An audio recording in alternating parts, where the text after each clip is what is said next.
उपस्थित मेरे छोटे बड़े भाइयों बहनों, मैं आरती अहिंगर कक्षा 12वीं कला की हायर सेकेंडरी स्कूल भीमगढ़ की छात्रा हूँ। मैं आप सबके सामने महिला सशक्तिकरण की भूमिका पर कुछ शब्द कहना चाहूंगी।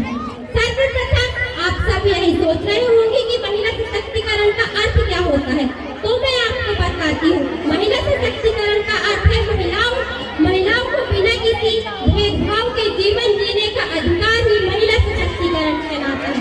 अब आप सोच रहे होंगे कि इसकी आवश्यकता क्यों पड़ी, तो मित्रों, अभी भी हमारे समाज में कुछ ऐसे तत्व शामिल हैं जो ये सोचते हैं कि एक बेटी बेटे के समान नहीं होती। तो मेरा प्रश्न है उन लोगों से, अगर कोई ऐसा सोचते हैं तो अपनी पत्नी का इलाज के लिए एक महिला डॉक्टर ही क्यों ढूंढते हैं? क्या नहीं उनके पास इस बात का दबाव कहने का तो इस नारी शक्ति की लंबी जुबान की तो हर कोई शिकायत करता है, फिर क्यों नहीं एक गूंगी लड़की से शादी करने को तैयार होता है?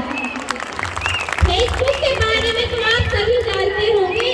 जी हाँ, उसी फेसबुक के सीईओ मार्क ज़ुकरबर्ग ने अपनी बेटी पैदा होने की खुशी में 99% हिस्सा दान कर दिया।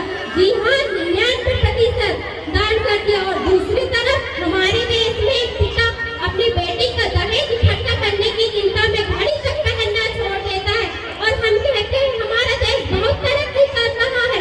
वाह रे वाह! अरे अजीब रिवाज हमारे देश का, यहाँ तो आदमियों की खराब होती और घूंघट इस नारी शक्तियों से निकलवाया जाता है। परंतु आज के प्रत्येक क्षेत्र में पुरुषों के साथ कंधे से कंधे मिलाकर बढ़ रही है नारियां। अरे हमने सुना है परिवार पर जिम्मेदारियां बढ़ी तो ऑटो रिक्शा चलाने लगी है नारियां। फिर भी हमारे देश के लोग ये कहते हैं बेटी यहाँ जाना नहीं, बेटी ये सब खाना नहीं, ऐसे नहीं चलना है, ये नहीं पहनना है, हंसना नहीं जोर से, सुनना बातें गौर से, तू पराया धन है और हमारे सर का बोझ है। जहर में डूबे ये गाने मिलते हमको रोज है। दुनिया वाले तुमपर ही प्रश्न उठाएंगे। मैं एक नारी हूँ, मैं सीता, मैं द्रौपदी और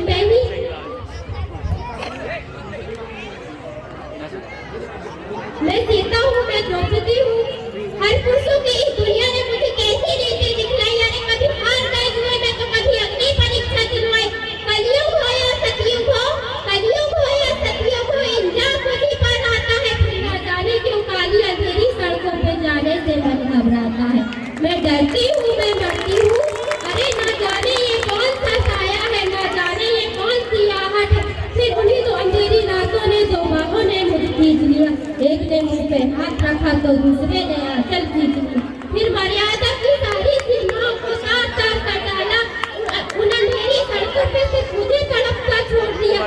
सबने तस्वीरें खींची, कोई मदद को आगे न आया, कोई मदद करूं, चीख से रूठ गई। और जब होश में आई तो सबकी बातें सुनकर टूट गई।